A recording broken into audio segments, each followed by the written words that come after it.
Bien-aimé de Dieu, s'il y a un seul péché dans lequel tu vis et tu ne veux pas changer, tu ne veux pas connaître la repentance dans ce domaine, un seul péché dans lequel tu ne veux pas sortir, bien-aimé de Dieu, tu es en train de te tromper en croyant que tu suis Dieu. La repentance sincère demande un regret total de chaque péché que tu as commis. Une vie absolue de regret des choses dans lesquelles tu as vécu. Une horribilité, une vision horrible des choses dans lesquelles tu as vécu. La repentance sincère demande à ce que tu voies le mensonge. Pardon, que tu voies le mensonge comme une chose horrible à ne plus toucher, à ne pas toucher, et que tu ne souhaites même pas que l'un de tes pires ennemis puisse toucher. C'est ainsi qu'en voyant le mal, le péché, on vit un changement absolu pour ne plus y retourner.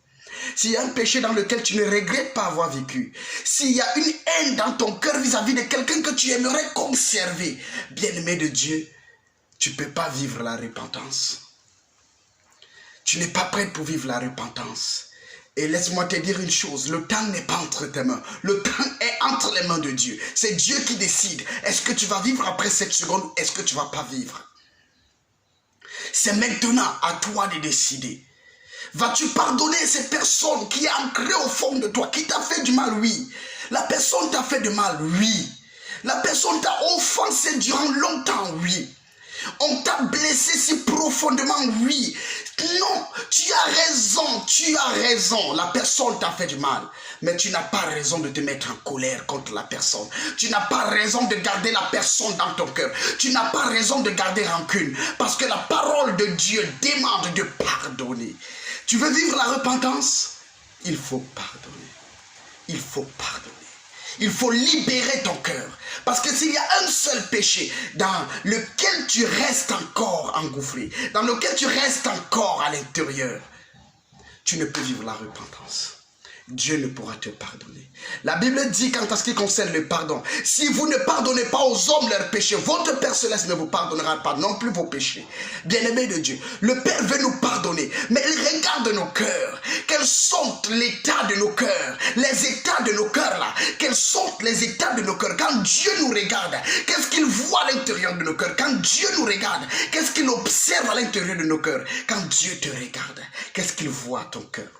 Est-ce la haine de ton frère, de ton cousin, de ton ami, celui qui t'a déçu, celui qui t'a atrocement et cruellement déçu? Qu'est-ce que Dieu voit? Ce qui est caché au fond de ton cœur, que tu ne peux dire à qui que ce soit. L'homme t'a violé et tu as mis dans ton cœur, tu as dit, tu payeras à cause de ton acte, tu vas payer sur cette terre. Et ça a développé en toi une haine vis-à-vis du sexe masculin. Que ce soit le contraire, que ce soit c'est la femme qui t'a fait du mal. Et tu as développé au fond de toi l'idée que la femme c'est un diable. Bien-aimé de Dieu, cette haine que tu as au fond de toi, si tu n'es pas prête à pardonner de façon exclusive, tu n'es pas prête à vivre la repentance. La repentance, c'est le tout pour tout.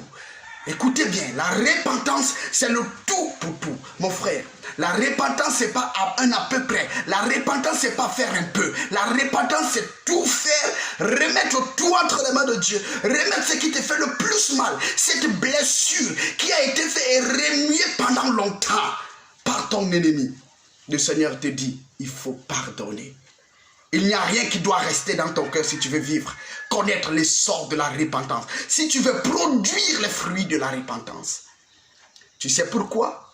La plupart de ceux qui disent nous avons vécu la repentance ne produisent jamais les fruits de la repentance, dignes de la repentance, parce qu'en réalité, ces personnes ont gardé certains péchés dans leur cœur et le pardon de Dieu n'est pas venu vers eux. Bien-aimés de Dieu, nous vous avons parlé, nous avons parlé du fait que nous allons prendre des exemples palpables de ce que c'est que la place de la repentance, ce que c'est que la naissance d'eau et son objectif dans la Bible. Lisons dans Actes des Apôtres chapitre 2, le verset 37 à 38. Écoutons ce que l'apôtre Pierre va répondre à ce peuple qui est assoiffé du baptême, qui est assoiffé du salut, qui est assoiffé d'écouter ce qui pourra sauver leurs âmes. Écoutons dans Actes des Apôtres, chapitre 2, le verset 37 à 38. Lisons ensemble, bien-aimés de Dieu. Le Seigneur est merveilleux. Actes des Apôtres, chapitre 2, le verset 37 à 38. Dans la version Louis II, traduction 1910. La Bible dit, après avoir entendu ce discours, ils eurent le cœur vivement touché. Et ils dirent à Pierre et aux autres apôtres, hommes frères, que ferons-nous? Pierre leur dit, repentez-vous et convertissez-vous. Repentez-vous et que chacun de vous soit baptisé au nom de Jésus pour le pardon de vos péchés et vous recevrez le don du Saint-Esprit. Je reprends la lecture. Le verset 37. Après avoir entendu ce discours, ils eurent le cœur vivement touché. Et ils dirent à Pierre et aux autres apôtres, hommes frères, que ferons-nous? Pierre leur dit, repentez-vous et que chacun de vous soit baptisé au nom de Jésus-Christ pour le pardon de vos péchés et vous recevrez le don de Dieu. Bien-aimé de Dieu, toi qui veux connaître la nouvelle naissance, toi qui veux connaître la place de la repentance, le temps est arrivé. Écoute très bien. Pierre ne va pas lui dire répétez la prière après moi. Pierre ne va pas lui dire celui qui confesse seulement que Jésus est Seigneur, même s'il est bandit, il est déjà sauvé. Non. Comme des autres disent et croient que c'est ce que l'apôtre Paul voulait dire dans le livre de Romains. Non. Pierre va le dire. Ils ont émis la volonté de venir à Christ. Ils ont émis la faim et la soif de connaître ce qu'il fallait pour le salut de leurs âmes. Et Pierre ne va pas leur dire confessez après moi. Pierre ne va pas leur dire dans cette campagne, durant cette campagne, vos cœurs ont été touchés. Alors confessez après moi. Venez à Jésus au travers de cette prière. Non. Pierre va le dire. Repentez-vous, repentez-vous, changez vos pensées, changez votre caractère, changez votre façon de vivre, votre mode de vie, changez, changez. Il faut mener une vie de changement absolu dans toutes les dimensions de vos vies. C'est ce que Pierre va le dire. Et maintenant, vous aurez la grâce d'être baptisé au nom de Jésus, parce que le baptême d'eau se fait au nom de Jésus-Christ. Mais avant le baptême d'eau au nom de Jésus, il faut d'abord vivre la repentance.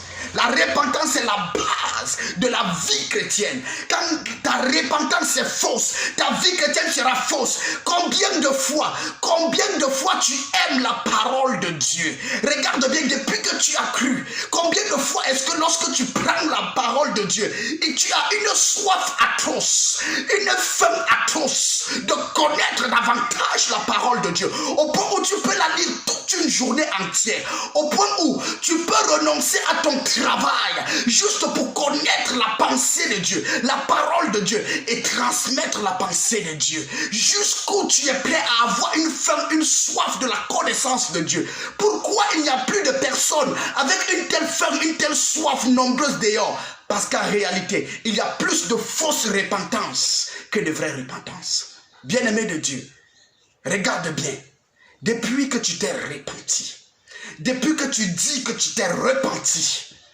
est-ce qu'il y a, ne serait-ce qu'une moitié de 1 millième de faim de la soif, de la connaissance de Dieu, l'unique seul vrai Dieu dans ta vie et du Seigneur Jésus-Christ?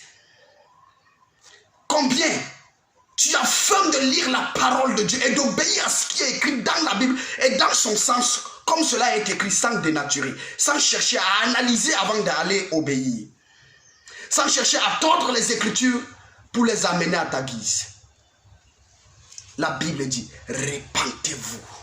Pourquoi le peuple est rempli de gens aigus dans la cupidité, rempli de gens aigus dans la méchanceté, méchanceté à gauche, méchanceté à droite, parce que la fausse repentance a pris place dans les assemblées. La fausse repentance est sur nos lèvres. C'est nous qui donnons le Seigneur Jésus-Christ aux gens par une prière répétée. Au lieu de les amener à la repentance, effusion de cette vie mauvaise pour une effusion nouvelle en Jésus-Christ. Bien-aimé de Dieu, tout commence par la vraie repentance. Tout commence par une repentance sincère. Jusqu'où es-tu allé dans ta repentance? Jusqu'où es-tu entré dans la profondeur de ta personne, dans la profondeur de ta vie sale que tu menais et tu t'es repenti? Tu fais les efforts aujourd'hui dans la vie chrétienne. Tu n'arrives pas à vraiment aimer Dieu. Tu n'arrives pas réellement à marcher selon les principes de Dieu parce que ta repentance est fausse. Parce que la base de la maison qui est bâtie au travers de toi et en toi, la base, la fondation est fausse. Les pierres de la fondation sont mal mises. Les pierres de la fondation sont mal positionnées. La mauvaise repentance, une fausse repentance, une maison commence bien lorsque la fondation a été bien établie. L'apôtre Paul dit, j'ai posé la fondation comme un sage architecte. J'ai posé la fondation comme un sage architecte. Et que chacun fasse attention à la façon dont il bâtit dessus. Bien-aimé de Dieu, est-ce que ta fondation a été bien posée? Est-ce que ta fondation a été bien posée?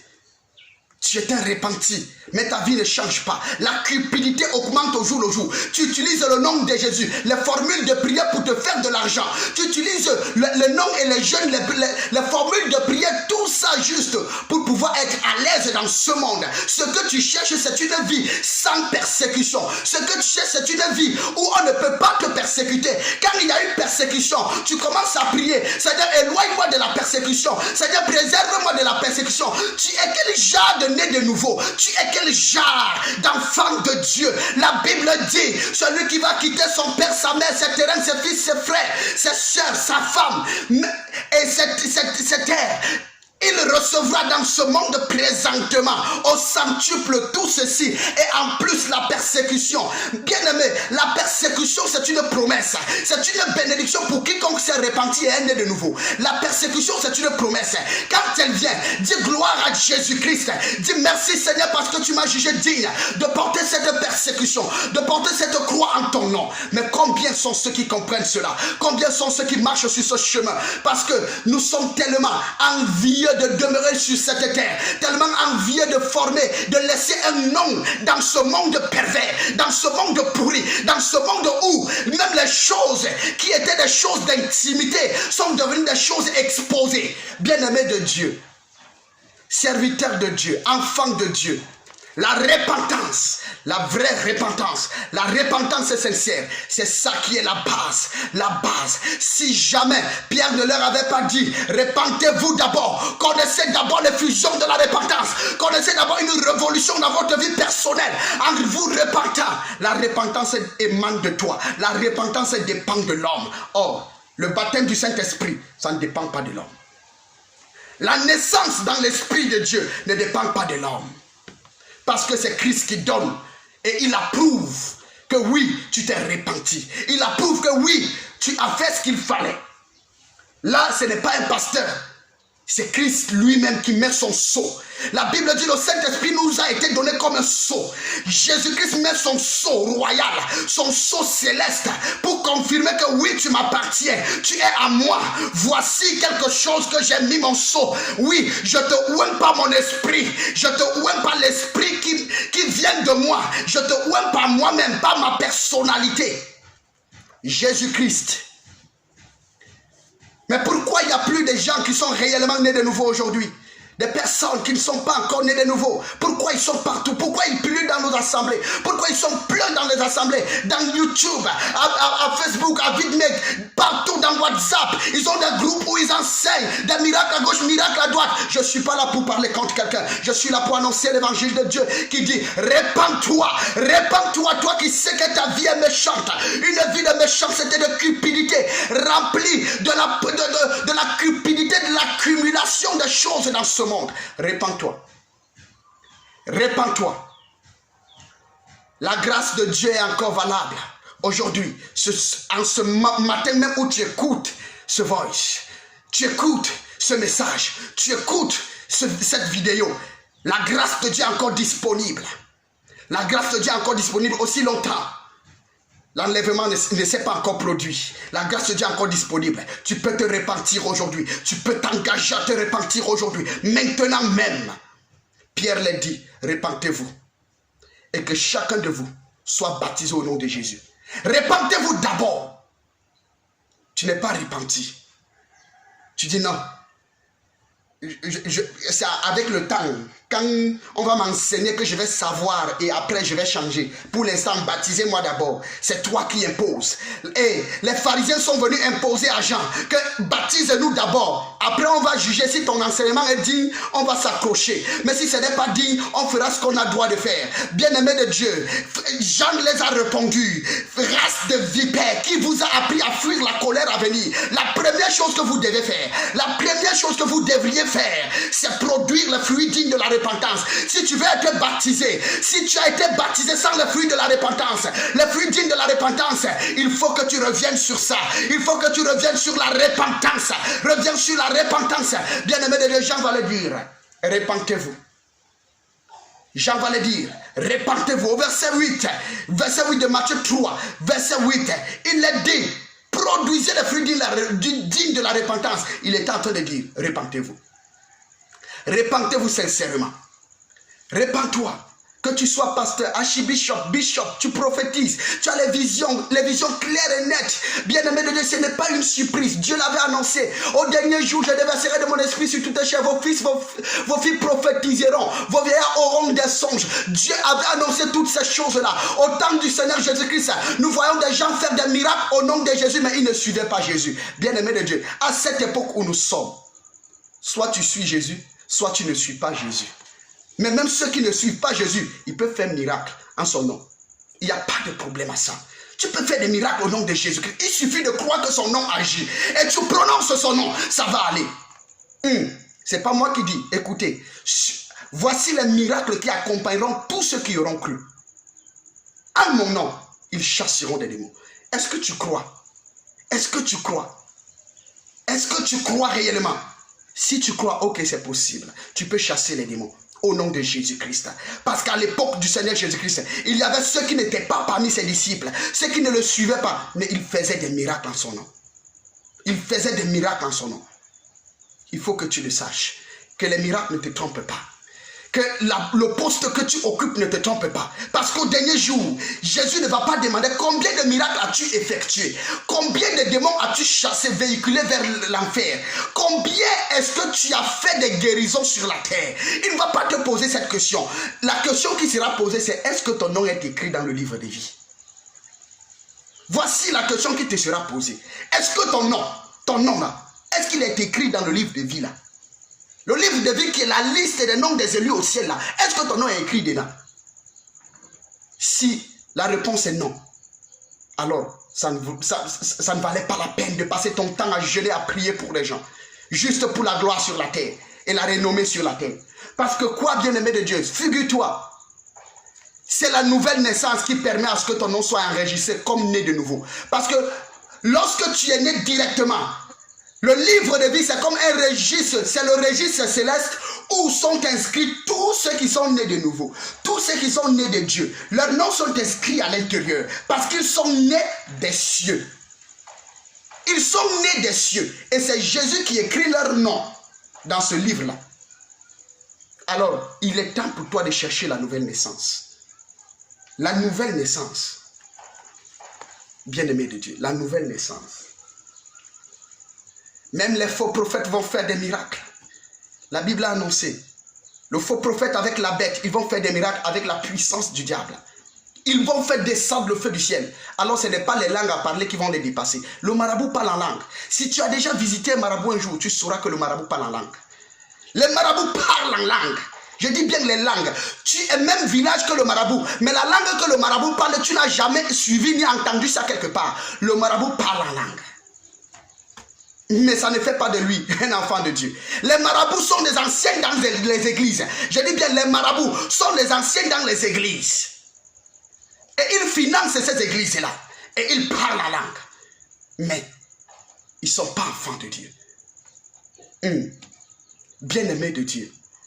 La vérité, c'est que la repentance, si tu veux conserver un seul péché, alors garde tout le reste.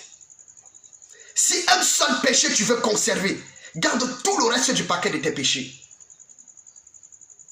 Ça ne vaut pas la peine d'enlever 99,99% de tes péchés et laisser 0,1%. Il faut tout enlever pour être pardonné. Il faut tout quitter pour être pardonné. Tous tes péchés, il faut les quitter. Il faut les quitter. Toi qui as copain, copine, il faut quitter. Toi qui voles, tu es dans une maison où c'est ta copine qui a construit, t'a donné. Tu es dans une maison où c'est ton copain qui a... Il faut quitter. Il faut quitter. L'onction du copinage, il faut quitter. Après, tu vas venir à l'église parce que ça ne va pas. Ça ne peut pas aller. Tu n'as pas connu la repentance. Comment ça va marcher? Nous n'avons pas la puissance contre la vérité. Nous avons la puissance que dans la vérité. Notre puissance réside dans la vérité. Si toi, tu te lèves contre la vérité, comment pourrons-nous prier pour que le Seigneur intervienne à ton compte? On ne peut pas prier. Il faut revenir aujourd'hui. Il faut revenir aujourd'hui. Jésus-Christ t'interpelle. Il t'appelle. Ma fille, mon fils, ne meurs pas de l'autre côté. L'Égypte est moche. Parce que la fin de l'Égypte ne s'arrête pas à la souffrance de l'Égypte. Ça s'arrête à une tanière de la damnation éternelle. Il faut revenir maintenant. L'apôtre Pierre le dit. Repentez-vous. Et que chacun de vous soit baptisé au nom de Jésus-Christ. Tu te repens d'abord et tu es baptisé au nom de Jésus-Christ après. Par quelqu'un que lui-même, il s'est repenti et il a été baptisé. Bien-aimé de Dieu. Il s'est repenti et il a été baptisé. Il n'y a pas d'erreur à l'intérieur. Il n'y a pas d'erreur. Si jamais dans ta vie, tu le sais toi-même au fond de toi, que tu n'as pas vécu la repentance, tu continues dans un péché quelconque, et pendant même que tu te disais que tu es en train de vivre la repentance, tu récitais les prières, tu continues à vivre dans tes péchés. Sache une chose, quand Jésus reviendra, tu risques d'être surpris. Tu risques d'être surpris. Tu risques d'être surprise. C'est maintenant. Revois encore ta vie. Revois encore le début de ta foi. Revois encore la base, la fondation de ta foi. Revois ta vie, bien-aimé de Dieu. Tu peux tromper le pasteur, tu peux tromper le prophète, tu peux tromper le bishop, tu peux tromper même les anciens de l'église, tu peux tromper tout le monde. Même l'équipe d'intercession, tu ne tromperas pas Jésus-Christ. Ce jour-là, tu ne le tromperas pas certainement. Alors, lève-toi aujourd'hui. Voici la repentance. Voici la repentance. Vas-tu la vivre? Nous t'invitons à vivre la repentance à partir de ce jour. Qui que tu sois, tu n'as pas besoin de regarder à la taille de ton ministère ou au nombre de personnes qui te suivent derrière. Cherche d'abord le salut de ton âme. Regardez l'apôtre Paul, si grand apôtre qu'il était. Il pouvait avoir peur de son âme, il pouvait avoir peur de perdre son âme. Nous voyons comment il exprime son besoin de conserver son âme en travaillant d'une façon extrême et en faisant une œuvre. Que nous, aujourd'hui, dans notre génération, nous disons que c'est l'œuvre du Saint-Esprit. Mais lui-même, malgré qu'il était rempli du Saint-Esprit, il faisait cette œuvre-là pour lui-même. 1 Corinthiens chapitre 9, le verset 27. Il dit, je traite durement mon corps et je le tiens assujetti, de peur qu'après avoir prêché aux autres, que je ne sois moi-même rejeté. Bien-aimé de Dieu, il est très important que tu saches que toute la nouvelle naissance et la vie chrétienne est basée sur la repentance.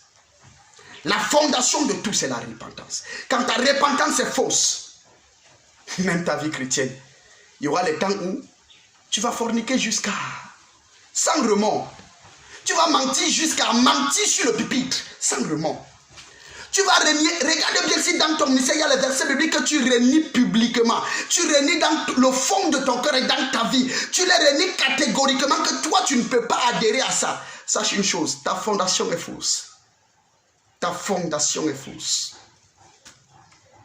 Parce que quand on dit le changement, c'est quitter d'un lieu ou d'une pensée vers une autre pensée et vers un autre lieu. Or, nous quittons de la pensée humaine, charnelle, pécheresse, pour une pensée de Dieu, pour une pensée et pour le lieu céleste, pour la pensée et l'idée et l'idéal céleste.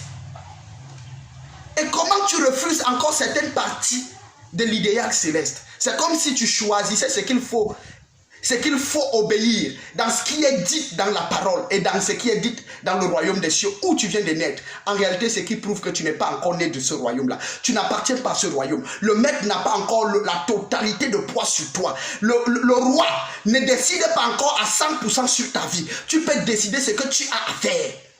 C'est pourquoi tu peux décider certains versets bibliques, pardon. C'est pas à moi qu'on parlait, c'est à l'église de Rome, c'est à l'église de Philadelphie, c'est à l'église d'Éphèse, c'est à l'église de Corinthe. Mais c'est pas à moi, c'est pas à ton église. Pendant que dans ton église, il y a les mêmes mots qu'on retrouvait dans l'église de Corinthe là. Il y a l'impudicité notoire dans l'église même, à la chair même. Il y a cette impudicité là. Jézabel, c'est elle qui parle à la chair. Mais c'est toi. Ton problème, c'est de défendre tes idéologies ou bien les idéologies ministérielles quelconques.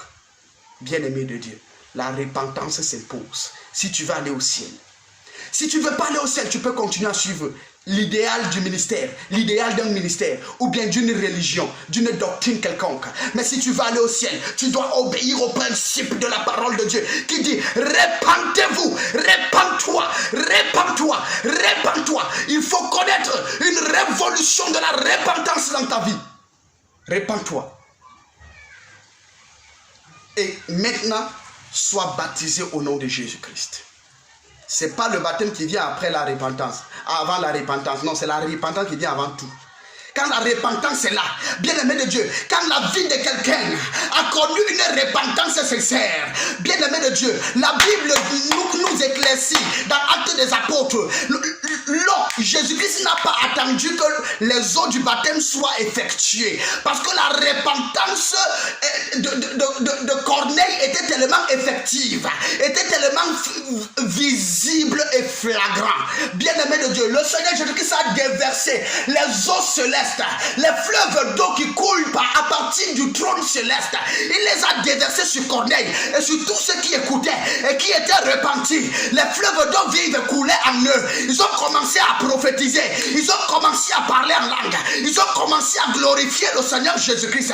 Ils ont commencé à dire des merveilles de Dieu dans des langues étrangères. Pourquoi? Parce que la repentance avait pris place.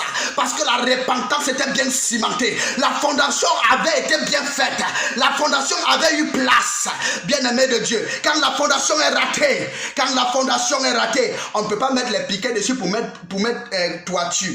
Mais quand la fondation est bien, on peut mettre piquet et il y a toiture sans mur. Ah oui.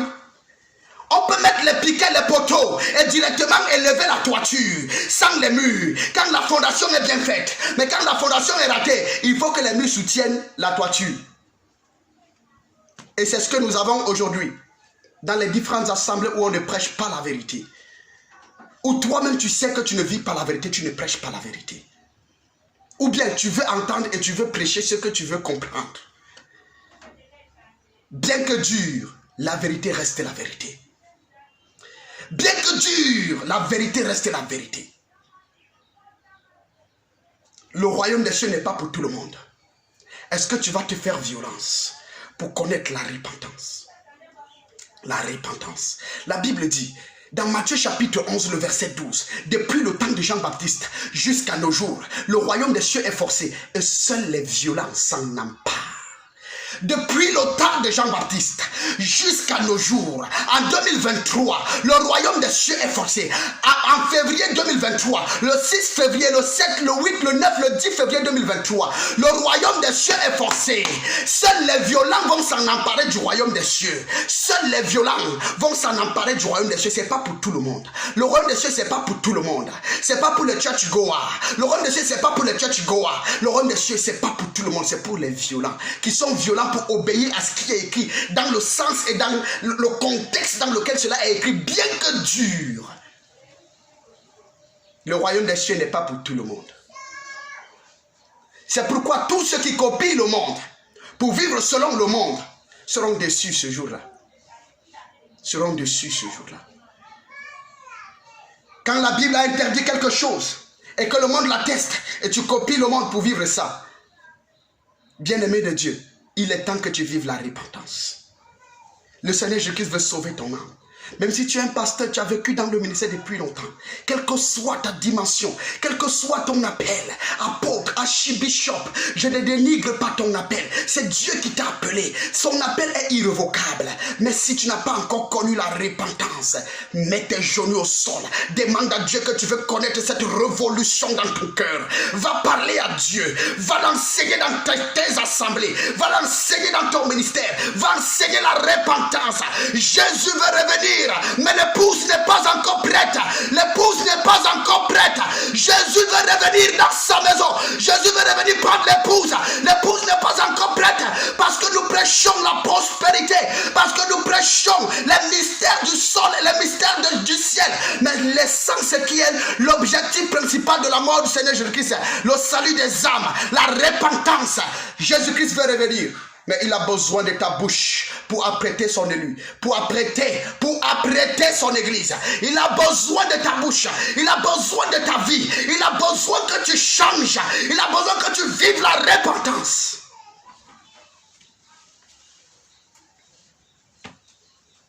Bien-aimé de Dieu, il est très important que tu saches que dans les deux parties de la naissance d'eau, il y a ce qui coiffe et qui couronne après, quand tu as vécu la repentance. Ça s'appelle les eaux du baptême.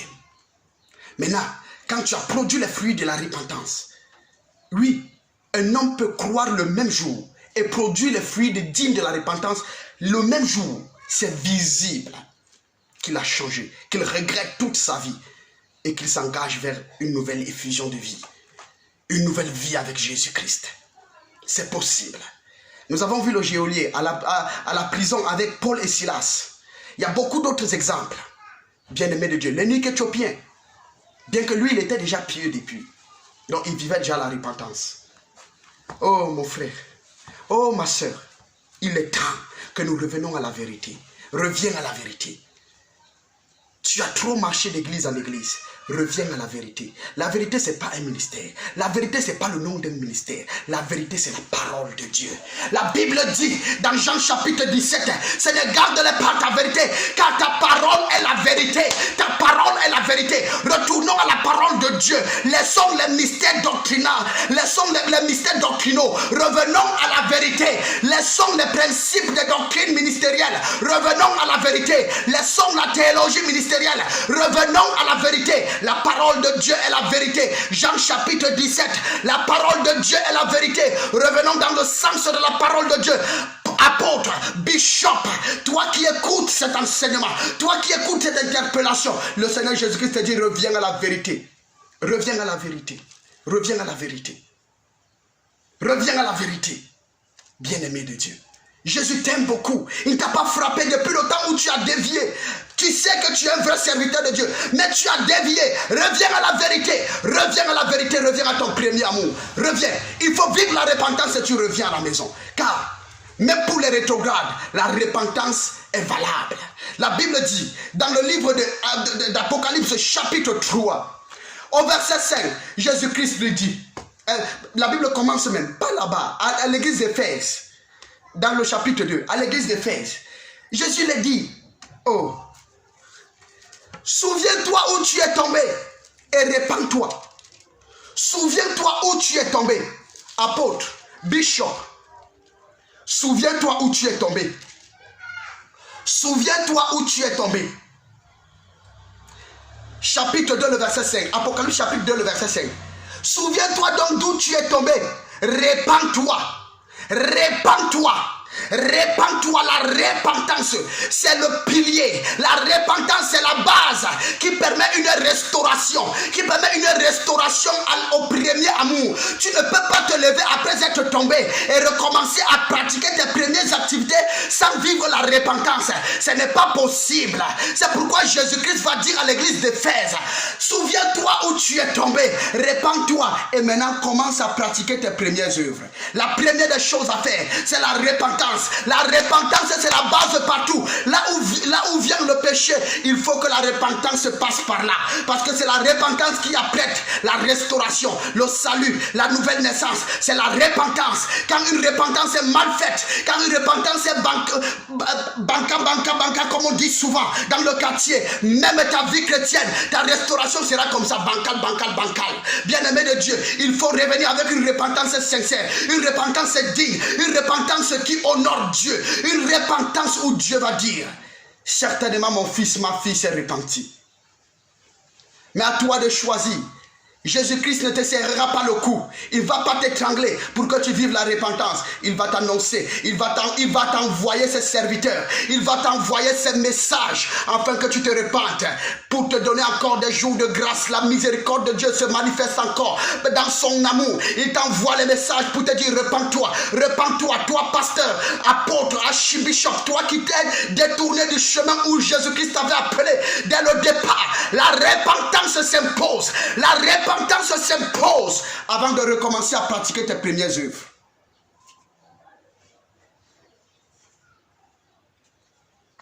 Bien-aimé de Dieu, celui qui a vécu la repentance, pour ceux qui ne sont jamais nés de nouveau, celui qui a vécu la repentance doit maintenant, en produisant les fruits dignes de la repentance, recevoir les eaux du baptême. Et comment on baptise? La Bible nous dit dans Actes des Apôtres que lorsque Philippe était en train d'expliquer la parole à l'eunuque éthiopien, l'eunuque éthiopien étant arrivé à un endroit où il y avait l'eau. Il y avait beaucoup d'eau à cet endroit. Et il a dit, voici l'eau. Qu'est-ce qui empêche que je sois baptisé? Qu'est-ce qui empêche? Philippe a dit, si tu crois, moi je crois. Moi je crois. Pourquoi? Parce que lui, il était repenti depuis, mais il n'avait pas encore compris certaines choses. Comme Corneille était repenti depuis, mais il n'avait pas encore compris certains mystères. Alors, bien-aimé de Dieu, Jésus-Christ te dit aujourd'hui, Jésus-Christ t'annonce aujourd'hui que tu peux naître de nouveau, que tu peux être baptisé, que tu peux vivre la repentance encore. Aussi longtemps, il t'aide à revenir te chercher. Il t'aide à revenir chercher l'église, l'épouse. Que vas-tu faire de ta vie? Vas-tu continuer selon la doctrine que tu reçois, selon la doctrine que tu enseignes? La repentance. Il n'y a pas de honte à quitter tout pour sauver son âme. Jamais. À quoi te servira de garder une église de 1000 membres, de 100 000 membres, de 500 000 membres, d'1 million de membres, sans une vie de repentance, sans une vie basée sur la repentance dans la vie chrétienne? À quoi cela va te servir? À quoi cela va te servir? Avec une chaîne de télévision, 2 jets privés, 1 jet privé, 4 jets privés, 5 jets privés, 20 jets privés, 1000 jets privés, une épouse merveilleuse, ou bien même tu es unique, tu n'as même pas d'épouse, ou tu es veuve, mais tu vis dans une vie qui n'est pas une vie de repentance. Bien-aimé de Dieu, le temps est arrivé que tu quittes cette vie-là. Aussi longtemps la trompette résonne, tu peux quitter cette vie. Reviens à Jésus-Christ par la repentance. Voici ce qui était notre première partie dans la nouvelle naissance. Nous avons dit, la nouvelle naissance est composée de 2 parties. La première partie qui est la naissance d'eau, la deuxième partie qui est la naissance de l'esprit. Nous avons dit la naissance d'eau a 2 parties. Les 2 parties sont la repentance et les eaux du baptême. Dans les eaux du baptême, celui qui doit te baptiser au nom de Jésus-Christ, là où il y a des eaux profondes. C'est dans l'eau. Comme on a vu les apôtres faire, c'est comme ça que nous faisons. C'est ainsi que nous faisons. Parce que notre modèle idéal et par excellence, c'est la parole de Dieu. C'est le témoin fidèle qui ne nous trompera jamais. La parole de Dieu, la Bible. La parole de Dieu. C'est un témoin fidèle, véritable, qui ne nous trompera jamais. Alors, bien-aimé de Dieu, il est temps pour toi et pour moi que chacun réfléchisse à sa vie. Réfléchis à ta vie. Où passeras-tu l'éternité si Jésus-Christ revenait aujourd'hui? Où passeras-tu l'éternité? Après avoir écouté la repentance. Vas-tu rejeter le message? Vas-tu rejeter les enseignements? Ce n'est pas un homme que tu rejettes. Il est mieux pour toi de prendre et de regarder si dans ta vie, il y a des choses à corriger, à revenir dessus, pour ne pas rater l'enlèvement, que de rejeter. Jésus-Christ, le maître de l'univers, ne dit rien pour rien. Il est Dieu. Il sait pourquoi tu as écouté ce message. Alors, voici la fin de la première partie sur la nouvelle naissance qui finit par les eaux du baptême. Si tu n'es pas baptisé, si tu veux connaître encore davantage d'autres explications sur la nouvelle naissance, bien-aimé de Dieu, et sur les autres problèmes de la vie chrétienne, tu peux nous écrire sur nos numéros que nous allons donner, le numéro WhatsApp suivant 6 77